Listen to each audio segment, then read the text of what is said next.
नमस्कार दोस्तों, मैं शुभांशु शुक्ला स्वागत करता हूं आपका तक्षशिला ट्यूटोरियल के ऑनलाइन चैनल पर। दोस्तों, जैसा कि हम लोग लेसन पढ़ रहे हैं बायोमोलिक्यूल्स, जिसके आपके पिछले लेक्चर कवर हो चुके हैं। सो दोस्तों, आज का हमारा लेक्चर है लेक्चर नंबर 4.11। दोस्तों, जैसा कि हमने लेक्चर नंबर 4.10 में विटामिन पर एंड किया था कि विटामिन के बारे में हमने आपको बता दिया था कि विटामिन क्या होते हैं, विटामिन का महत्व क्या होता है। आज दोस्तों हम डिस्कस करेंगे कि जो विटामिन होते हैं उनकी कमी से कौन से रोग होते हैं। दोस्तों, लास्ट लेक्चर में हमने आपको यह बताया हुआ था कि विटामिन दो प्रकार के होते हैं, या तो जल में घुलनशील विटामिन होगा या वसा में घुलनशील विटामिन होगा। अब दोस्तों, जल में घुलनशील विटामिन कौन होते हैं और वसा में घुलनशील विटामिन कौन होते हैं। सो दोस्तों, वहां पर आपसे डिस्कस किया हुआ था कि जल में घुलनशील विटामिन कौन होते हैं। विटामिन बी और विटामिन सी क्या होते हैं, जल में घुलनशील होते हैं। और vitamin A, vitamin D, vitamin E, vitamin के यानी एडक जिसको हम बोल सकते हैं, वो कहाँ होते हैं, वो हमारे वसा में घुलनशील होते हैं। अब दोस्तों, वसा क्या होती है इसके बारे में भी हमने आपको बताया हुआ था कि वसा और तेल में अंतर भी बताया था। वसा और तेल में क्या अंतर बताया था, ये बताया था सामान्य ताप यानी 20 से 25 डिग्री सेंटीग्रेड ताप पर अगर कोई वसा है, अगर वो ठोस अवस्था में है तो वो क्या कहलाएगी, वसा कहलाएगी। अगर कोई वसा है जो द्रव अवस्था में है तो वो क्या कहलाएगा, तेल कहलाएगा। क्योंकि वसा में क्या होता है, वसा और तेल में संरचना की दृष्टि से भी कोई अंतर नहीं होता है। सो दोस्तों, जैसा कि हमने विटामिन की बात की हुई थी वहां पर, सो वहां पर ही हमने आपको ये भी बताया था कि विटामिन से कौन से रोग होते हैं या उन विटामिनों का रासायनिक नाम क्या होता है। कई बार क्वेश्चन आ जाता है कि विटामिन ए का रासायनिक नाम क्या होता है, कई बार क्वेश्चन आ जाता है विटामिन ई का रासायनिक नाम क्या होता है या विटामिन के का रासायनिक नाम क्या होता है। सो इन सारे विटामिन के हम रासायनिक नाम भी पढ़ेंगे। और दोस्तों ध्यान रखिएगा, विटामिन जो बी होता है यानी बी जो विटामिन होता है वो कितने प्रकार का होता है, vitamin B1, B2, B3, B6 और B12। कितने प्रकार का, 5 प्रकार का होता है। विटामिन बी जो होते हैं वो 5 प्रकार के होते हैं, B1, B2, B3, B6 और B12। इन सबके रासायनिक नाम देखेंगे। सो दोस्तों, स्टार्ट करते हैं लेक्चर और देखते हैं विटामिन की कमी से कौन से रोग होते हैं। सो दोस्तों, जैसा कि आप मेरे पीछे लिखा हुआ यहाँ पर देख रहे हैं, यहाँ पर हमने क्या लिखा है, विटामिन के नाम लिखे हैं। यहाँ क्या लिखा है, जो विटामिन है उनके रासायनिक नाम क्या होते हैं वो यहाँ पर लिखा गया है। अब कई बार आया हुआ है, हालांकि ज़्यादा इंपॉर्टेंट नहीं है क्योंकि अणुसूत्र बहुत ही रेयर केस में पूछता है, लेकिन फिर भी आपको पता होना चाहिए कि किस विटामिन का कौन सा अणुसूत्र होता है। सो दोस्तों, यहाँ पर हमने अणुसूत्र को भी मेंशन कर दिया है। आप इसको एक बार पढ़िएगा, अच्छे से याद कर लीजिएगा। इन केस अगर आ जाता है तो लिख देंगे, नहीं आ जाएगा तब भी हमारे लिए कुछ खराब नहीं होगा क्योंकि हमें पता होना चाहिए। अब दोस्तों, फिर हम बात करेंगे कि रोग यानी जो विटामिन होते हैं उनकी कमी से कौन से रोग होते हैं। सो दोस्तों, स्टार्ट करते हैं लेक्चर। जैसा कि हमारा सबसे पहला विटामिन हमने क्या लिखा है, विटामिन ए। यानी विटामिन ए जो होता है उसका रासायनिक नाम क्या लिखा हुआ है दोस्तों, रेटिनॉल। नाम ध्यान रखिएगा, यहां पर हम कई बार चीजों को रिपीट करेंगे। विटामिन ए का रासायनिक नाम क्या होता है, आप कहेंगे सर रेटिनॉल। हम आपसे यहीं पर पूछे कि विटामिन ए जल में घुलनशील है कि वसा में घुलनशील है, तो आपको पता है सर, आपने लास्ट लेक्चर में बताया था विटामिन ए, विटामिन डी और विटामिन के और विटामिन ई ये क्या होते हैं, वसा में घुलनशील होते हैं। और विटामिन बी और विटामिन सी क्या होते हैं, जल में घुलनशील होते हैं। सो दोस्तों, विटामिन ए क्या होता है, वसा में घुलनशील, ठीक है। विटामिन ए का रासायनिक नाम क्या होता है, नाम यहाँ पर लिखा हुआ सर रेटिनॉल, यानी ये विटामिन ए का रासायनिक नाम होता है। इसका अणुसूत्र क्या होता है, C20H30O। यानी इसमें विटामिन ए में क्या होते हैं, कार्बन, हाइड्रोजन और ऑक्सीजन। कार्बन कितना 20 टाइम्स, हाइड्रोजन कितना 30 टाइम्स, ओ कितना यानी ऑक्सीजन कितना चाहिए, 1 चाहिए। ये क्या हुआ, विटामिन ए का अणुसूत्र हो गया। अब बात करते हैं विटामिन ए की कमी से रोग कौन से होते हैं। अगर हमारी बॉडी के अंदर विटामिन ए की कमी हो जाए तो हमें कौन सा रोग हो सकता है। सो दोस्तों, लिखा है आपको क्या हो सकती है, अगर विटामिन ए की कमी हो जाती है तो रतौंधी हो सकती है। यानी रतौंधी में क्या होता है, दिखाई नहीं देता है अच्छे से, इसे हम नेत्र रोग भी बोलते हैं। नेत्र का मतलब क्या होता है, आंख, यानी आंख से संबंधित एक रोग हो जाता है जिसे हम क्या बोलते हैं, रतौंधी बोलते हैं। इसकी मेडिकल स्टोर्स पर क्या गोलियां आती हैं, रेड कलर की होती है, रतौंधी के लिए खाई जाती हैं, जो विटामिन ए की कमी को पूरा कर देती है, ताकि आपका क्या हो जाता है, रतौंधी रोग ठीक हो जाता है। दूसरा रोग क्या लिखा है, त्वचा शुष्क होना, जो आपकी त्वचा होती है वो क्या हो जाती है, शुष्क हो जाती है। शुष्क का मतलब होता है सूख जाना, त्वचा एक तरीके से खुरखुरी हो जाती है, शुष्क हो जाती है। अगला रोग कौन सा लिखा, प्रतिरोधक क्षमता कम होना। प्रतिरोधक क्षमता का मतलब क्या होता है कि हमारी बॉडी क्या बनाती है, एंटीबॉडीज बनाती है। अब एंटीबॉडी क्या करती है, अगर कोई वायरस हम पर या कोई भी चीज अगर हम पर अटैक करती है तो बॉडी एंटीबॉडी खुद ही देती है ताकि वो आराम से वहीं पर डिस्ट्रॉय हो जाता है। अगर हमारे अंदर विटामिन ए की कमी हो जाती है तो हमारी बॉडी के अंदर एंटीबॉडीज नहीं बनती हैं। अगर एंटीबॉडीज बनती नहीं है या बनना कम हो जाती हैं, इसे ही क्या बोलते हैं, प्रतिरोधक क्षमता का कम होना। प्रतिरोधक क्षमता का मतलब होता है रोगों से लड़ने की क्षमता कम हो जाती है। वैसे हमारी बॉडी ऑटोमेटिक क्या करती है, रोगों से लड़ जाती है। रोगों से लड़ने की क्षमता क्या होती है, उसकी अच्छी होती है। लेकिन अगर विटामिन ए की कमी हो जाती है तो रोगों से लड़ने की क्षमता क्या हो जाती है, कम हो जाती है। सो दोस्तों उम्मीद करते हैं विटामिन ए का रासायनिक नाम क्या होता है, रेटिनॉल।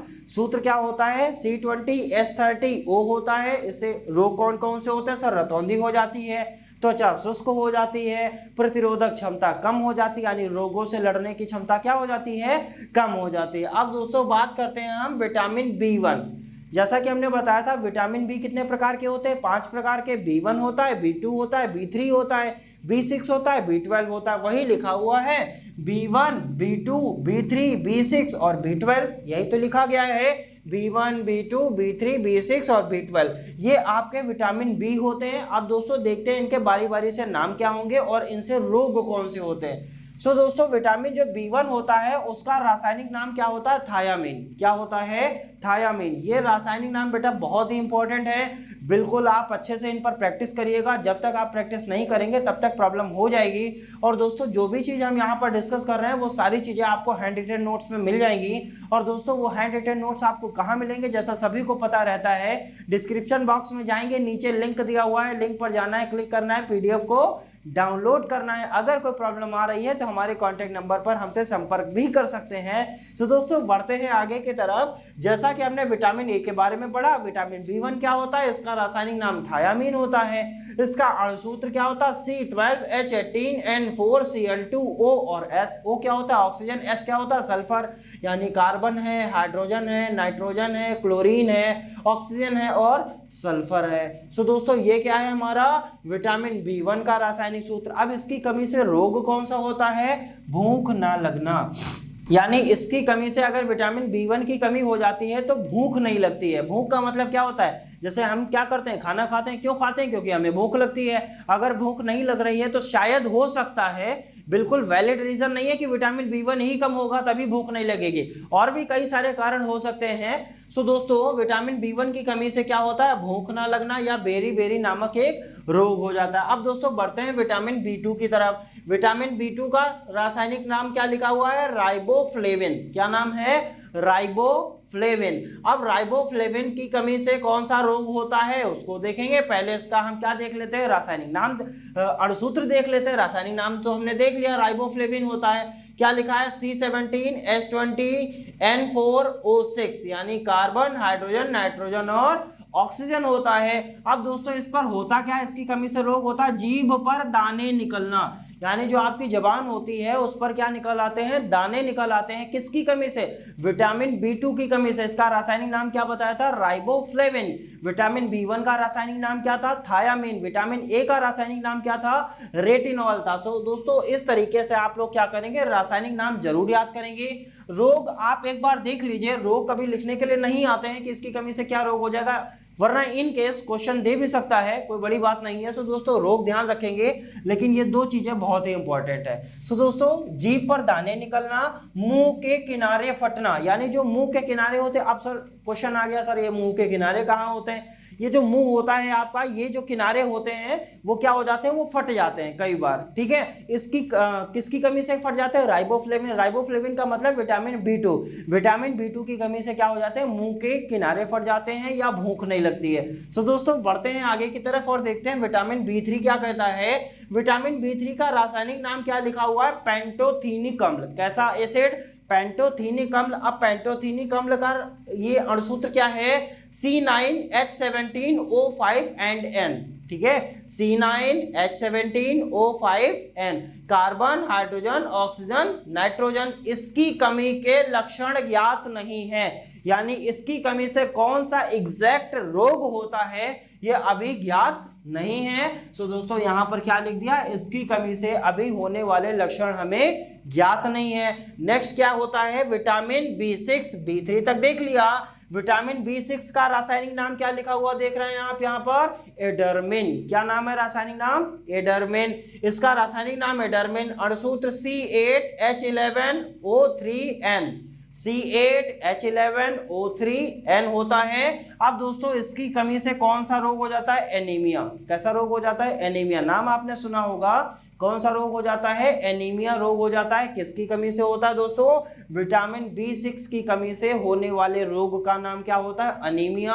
अनीमिया को हम लोग अरक्तता भी कहते हैं। क्या कहते हैं, अरक्तता। अब दोस्तों बढ़ते हैं आगे की तरफ, विटामिन B12। विटामिन B12 का रासायनिक नाम क्या है, लिखा हुआ है साइनोकोबालामिन। क्या नाम होता है, साइनोकोबालामिन। साइनोकोबालामिन का रासायनिक अणुसूत्र क्या होगा, C63H88CO। CO का मतलब होता है कोबाल्ट, N14O14 और P फॉर फास्फोरस, यानी C63H88 cobalt, nitrogen 14 times, oxygen 14 times and phosphorus 1 times.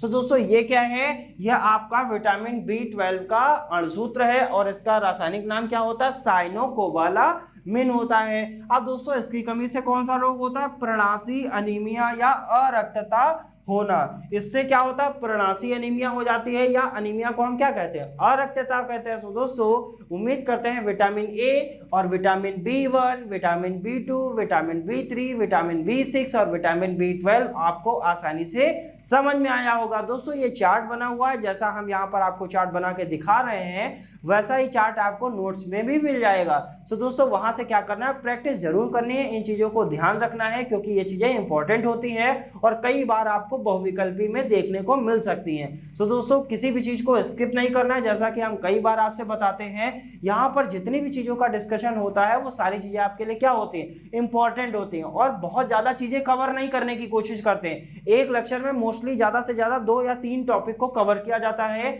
ताकि ये 2 टॉपिक या 3 टॉपिक आपको आसानी से याद हो जाए, क्योंकि याद करना जरूरी। याद करने का मतलब ये नहीं है कि रट्टाफिकेशन हम करवा रहे हैं, यहाँ पर चीजों को समझना है और उनको मेमोराइज करना है। जब तक समझेंगे नहीं, अगर खाली मेमोराइज करेंगे तो चीजें डिफिकल्ट हो जाएंगी, वहां पर आपके करने की संभावनाएं क्या हो जाती है, कम हो जाती हैं। लेकिन जब आपको एक चीजें समझ में आ जाती हैं तो वहां पर करने की संभावनाएं क्या हो जाती हैं, बढ़ जाती हैं। सो इन केस क्या करना है, आपको अच्छे से पढ़ाई करनी है और पढ़ते रहना है और बढ़ते रहना। सो दोस्तों बढ़ते हैं आगे की तरफ।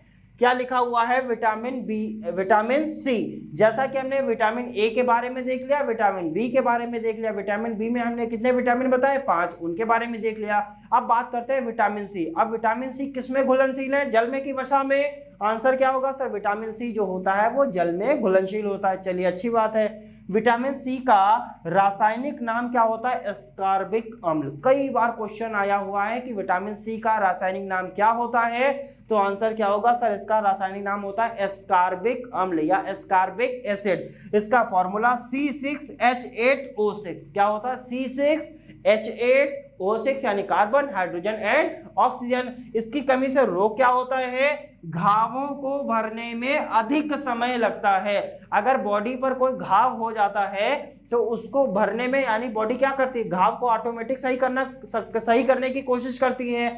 लेकिन अगर विटामिन सी की कमी हो गई, अब विटामिन सी की कमी से क्या हो जाएगा, घाव जो होते हैं वो अपनी आसानी से अच्छे से नहीं भरते हैं या उनको भरने में अधिक समय लगता है। सो दोस्तों ये किसकी कमी से होता है, ये विटामिन सी की कमी से होता है। सो दोस्तों यहां से हमने क्या देखा, विटामिन सी का रासायनिक नाम क्या होता है, अणुसूत्र क्या होता है और इससे रोग क्या होते हैं। अब दोस्तों बढ़ते हैं विटामिन ई की तरफ। विटामिन ई, जैसा कि आपको पता है विटामिन ई जल में घुलनशील है कि वसा में? आंसर क्या होगा सर, विटामिन ई जो होता है वो वसा में घुलनशील है, जल में घुलनशील नहीं होता है। तो इसका रासायनिक नाम क्या लिखा हुआ है यहाँ पर, कैल्सीफेरॉल। क्या नाम होता है, कैल्सीफेरॉल। इसका अणुसूत्र क्या होता है, C20H844O। C20H8 C28H44O। अब दोस्तों इससे रोग क्या होता है इसको देखते हैं। लिखा हुआ है सूखा रोग होना। क्या हो जाता है? सूखा रोग हो जाता है बॉडी के अंदर। हड्डियों का नर्म हो जाना। विटामिन डी की कमी से विटामिन ई की कमी से क्या हो जाता है? हड्डियां नर्म हो जाती। नर्म का मतलब होता है मुलायम, और जब भी कोई चीज मुलायम होती है तो वो कहीं से भी मुड़ जाती है। यानी हड्डियां अगर नर्म हो गई हैं तो वो हड्डियां क्या हो जाती है? टेढ़ी मेढ़ी हो जाती हैं। किसकी कमी से होता है? विटामिन ई की कमी से होता है। इसका रासायनिक नाम क्या बताया? कैल्सीफेरॉल बताया। सो दोस्तों एक बार फिर से रिपीट करेंगे। विटामिन ए का रासायनिक नाम रेटिनॉल, B1 का थायामीन, B2 का राइबोफ्लेविन, B3 का पेंटोथेनिक अम्ल, B6 का एडरमिन, B12 का साइनोकोबालामिन, विटामिन सी का एस्कॉर्बिक एसिड और विटामिन ई का कैल्सीफेरॉल। सो दोस्तों उम्मीद करते हैं विटामिन ए से लगाकर विटामिन ई तक आपको अच्छे से समझ में आ गया होगा। अब बढ़ते हैं विटामिन डी और विटामिन के। आइए दोस्तों देखते हैं विटामिन डी में क्या होगा और विटामिन के में क्या होगा।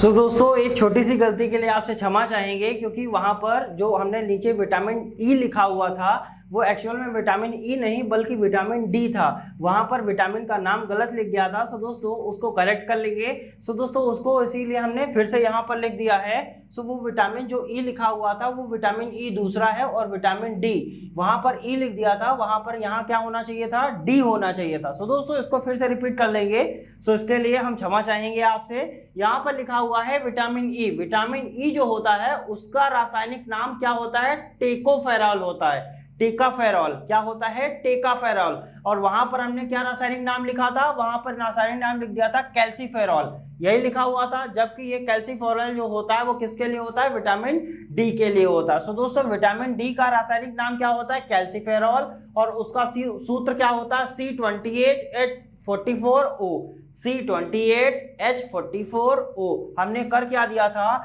विटामिन यहाँ पर क्या लिख दिया था? विटामिन ई लिख दिया था, और बाकी ये सारी चीजें वैसे ही लिख दी थी, जबकि ये विटामिन ई का नहीं बल्कि विटामिन डी का होता। सो दोस्तों उम्मीद करते हैं चीजें आपको समझ में आ गई होंगी। अब दोस्तों हम बात करते हैं विटामिन ई के बारे में। विटामिन ई का रासायनिक नाम क्या होता है? टेकाफेरॉल होता है, और सूत्र क्या होता है? C29H50O2। C29H50O2 होता है। इससे रोग कौन सा होता है दोस्तों? लिखा हुआ है बंधता उत्पन्न हो जाती है। क्या उत्पन्न हो जाती है? बंधता उत्पन्न हो जाती है। अब दोस्तों विटामिन डी क्या होता है? विटामिन डी का रासायनिक नाम कैल्सीफेरॉल, अणुसूत्र आपको पता है C28H44O होता है।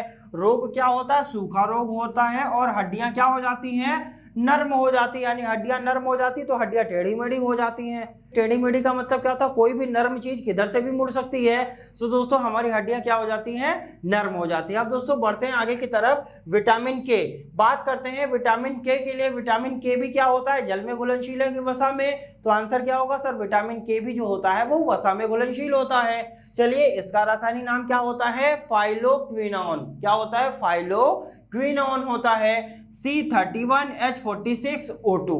C31H46O2 होता है। इससे होता क्या? रक्त का थक्का बनने में अधिक समय लगता है। अगर आप कट जाते हैं कहीं से भी तो क्या होता है? थोड़ी देर बाद देखते हैं कि ब्लड क्लॉट हो जाता है, यानी क्या हो जाता है? रक्त का थक्का जम जाता है। अगर रक्त का थक्का नहीं जम रहा है तो आप क्या करते हैं? उस पर फिटकरी लगा देते हैं। फिटकरी क्या होता है? फिटकरी की एक चिलेशन फॉर्मेशन होती है, वो चील के पंजे की तरह क्या करती है? पॉजिटिव आयंस को अंदर जकड़ लेती है। सो दोस्तों ये सारी चीजें हम कहाँ पढ़ेंगे? जब हम आगे के लेक्चर्स में पढ़ेंगे ये चिलेट फॉर्मेशन क्या होती है, ये सारी चीजें हम आगे के लेक्चर्स में जरूर पढ़ेंगे, क्योंकि ये सारी चीजें हमारे लिए क्या है? इंपॉर्टेंट है। सो दोस्तों हमारा बॉडी अगर कहीं से भी कट रहा है तो वो क्या कर देता है? थक्का बना देता है, ब्लड का क्लॉट कर देता है, यानी ब्लड को जमा देता है। और अगर विटामिन के की कमी हो जाती है तो रक्त का थक्का बनने में अधिक समय लगता है, यानी बनता है लेकिन थोड़ा सा टाइम ज्यादा लगता है। सो दोस्तों बढ़ते हैं आगे की तरफ। एक विटामिन यहाँ पर और है, नाम क्या है? Vitamin H. अभी तक इसके बारे में नहीं बताया है। तो विटामिन एच का रासायनिक नाम क्या होता है? बायोटिन। नाम ध्यान रखिएगा, विटामिन एच का रासायनिक नाम बायोटिन। इसका अणुसूत्र क्या होता है? C10H16N2O3S, यानी कार्बन, हाइड्रोजन, नाइट्रोजन, ऑक्सीजन और सल्फर। इससे रोग कौन से होते हैं दोस्तों, यहां लिखा है चर्म रोग होना। चर्म रोग का मतलब क्या बोलते हैं इसको हम बोलते हैं एक्जिमा होना। कई लोगों को एक्जिमा हो जाता है, ठीक है, वो बॉडी पे होता है। चर्म रोग होना, या बाल का झड़ना, बाल भी झड़ने लगते हैं किसकी कमी से, बायोटिन की कमी से या विटामिन एच की कमी से। और क्या लिखा हुआ है यहाँ पर, लकवा होना। लकवा का मतलब होता है, नाम सुना होगा आपने, पैरालाइज्ड होना। कई लोग पैरालाइज हो जाते हैं, ठीक है, तो उसी को ही हम लोग हिंदी में क्या बोलते हैं, इसको लकवा मार गया, यानी लकवा हो गया। तो दोस्तों ये किसकी कमी से होता है, ये विटामिन एच की कमी से होता है। अब दोस्तों बढ़ते हैं आगे की तरफ और देखेंगे हम क्या, न्यूक्लिक अम्ल। जैसा कि सबने नाम सुना होगा डीएनए और आरएनए। डीएनए और आरएनए कहां से आया हुआ है, सो दोस्तों स्टार्ट करेंगे न्यूक्लिक एसिड और उसी में देखेंगे डीएनए और आरएनए के बारे में भी। तो दोस्तों बात करते हैं, जैसा कि हमने अभी बताया था न्यूक्लिक एसिड के बारे में, यानी न्यूक्लिक अम्ल क्या होते हैं इसके बारे में जानेंगे। तो दोस्तों जैसा कि आप मेरे पीछे लिखा हुआ न्यूक्लिक अम्ल के बारे में देख रहे हैं, इसको स्टेप बाय स्टेप सारे पॉइंट्स को पढ़ेंगे और सारे पॉइंट्स क्लियर करने की कोशिश करेंगे। तो दोस्तों देखते हैं पहला पॉइंट क्या लिखा हुआ है, न्यूक्लिक अम्ल हेडिंग बनाया गया है और पहले पॉइंट में लिखा हुआ है न्यूक्लिक अम्ल यानी यह अति उच्च अणुभार के वृहत अणु होते हैं। यह का मतलब क्या हुआ, न्यूक्लिक अम्ल जो होते हैं वो कैसे होते हैं, अति उच्च अणुभार के होते हैं। चलिए हमको समझ में आ गया कि न्यूक्लिक एसिड ऐसे होते हैं जिनका अणुभार क्या होता है, उच्च होता है। अच्छी बात है, न्यूक्लिक एसिड जो होते हैं वो अति उच्च अणुभार के होते हैं। और क्या होते हैं सर, ये वृहत अणु होते हैं। वृहत का मतलब होता है बड़ा, ठीक है, वृहत का मतलब बड़ा। चूंकि इनका अणुभार क्या होता है, उच्च होता है यानी ऊंचा होता है, इसीलिए इनको क्या कहते हैं, ये वृहत अणु होते हैं। यानी वृहत का मतलब होता है ये बड़े अणु होते हैं। कौन बड़े अणु होते हैं, न्यूक्लिक अम्ल। अब दोस्तों बढ़ते हैं नेक्स्ट पॉइंट की तरफ। यह जैव अणुओं की महत्वपूर्ण श्रेणी है। किसकी महत्वपूर्ण श्रेणी है, जैव अणुओं की। जैव अणुओं को क्या बोलते हैं, बायोमोलिक्यूल्स। यानी ये बायोमोलिक्यूल्स के लिए सबसे ज्यादा महत्वपूर्ण होते हैं।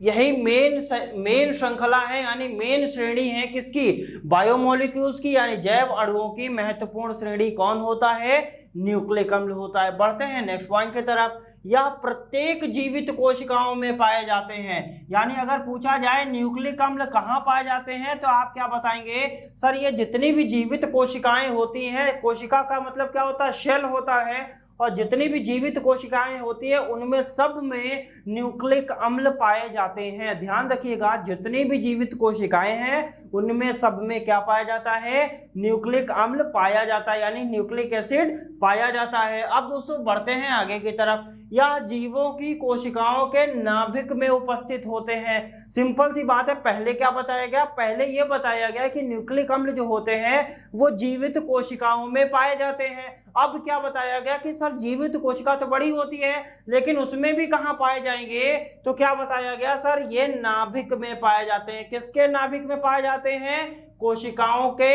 नाभिक में पाए जाते हैं। और नाभिक कहां होता है, केंद्र में होता है। इसका मतलब ये कोशिकाओं के केंद्र में पाए जाते हैं। सो दोस्तों कौन कोशिकाओं के नाभिक में या केंद्र में पाया जाता है, तो आंसर क्या होगा सर, न्यूक्लिक एसिड जो होते हैं वो कोशिकाओं में पाए जाते हैं। कोशिकाओं में भी कहां पाए जाते हैं, वो कोशिकाओं में भी कोशिका के नाभिक में पाए जाते हैं। अब दोस्तों बढ़ते हैं आगे की तरफ। लिखा है जीवों की अनुवांशिक सूचना न्यूक्लिक अम्ल में संचित होती है। कैसी सूचना, अनुवांशिक, जिसको हम लोग जेनेटिक बोलते हैं। जेनेटिक बोलते हैं कि नहीं, जेनेटिक गुण बोलते हैं, जिसको बोलते हैं क्या कहते हैं, सर ये जेनेटिक गुण हमारा है।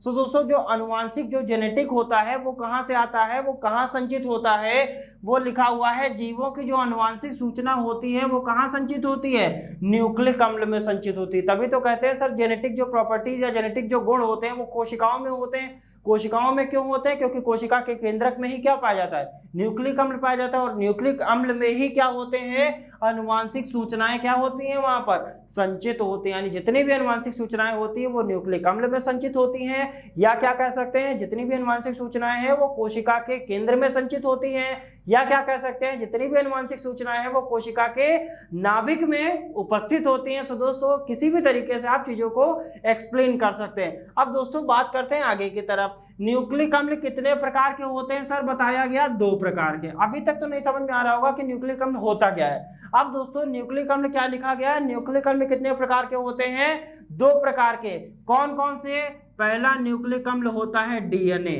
नाम सबने सुना होगा, नाम तो सुना ही होगा, ठीक है, अच्छी बात है। ये पहला न्यूक्लिक एसिड क्या है, डीएनए, और दूसरा न्यूक्लिक एसिड होता है सर आरएनए।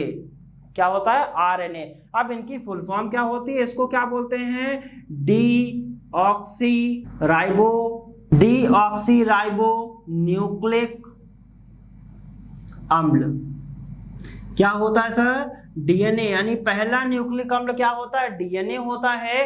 डीएनए कहाँ होता है सर, कोशिका के नाभिक में होता है, ऐसा भी कह सकते हैं। आरएनए कहाँ होता है, ये भी नाभिक में होता है। इसीलिए न्यूक्लिक अम्ल जो होते हैं वो दो प्रकार के होते हैं, डीएनए होता है और आरएनए होता है। इसका full form deoxy ribose nucleic acid. इसका क्या नाम होगा, इसका नाम होगा sir ribo nucleic acid, nucleic acid, कुछ यही तो होता है, राइबो न्यूक्लिक एसिड। डीएनए और आरएनए नाम सबने सुना होगा इसका, डीएनए भी होता है, आरएनए भी होता है, लोअर क्लासेस में भी पढ़ा होगा, 10th में भी पढ़ा होगा, 9th में भी डीएनए के बारे में पढ़ाया गया होगा आपको। सो न्यूक्लिक एसिड क्या होते हैं, दो प्रकार के, डीएनए और आरएनए। डीएनए का मतलब deoxy ribo nucleic acid, RNA का मतलब राइबो न्यूक्लिक एसिड। और डीएनए की संरचना कैसे बनाते थे, इसको रफली हम यहाँ पर बना लेते हैं। सो दोस्तों डीएनए की संरचना कुछ इसी प्रकार से तो बनाते थे हम लोग, और क्या करते थे, कुछ यहीं से शुरू करते थे। आप लोगों को बनवाया गया होगा, जब आप लोग पढ़ते होंगे लोअर क्लासेस में, तो बताया गया होगा सर इस तरीके से हम लोग क्या बनाते हैं, डीएनए बनाते हैं। और डीएनए में ये क्या होते हैं सर, ये एक स्ट्रैंड होता है, ये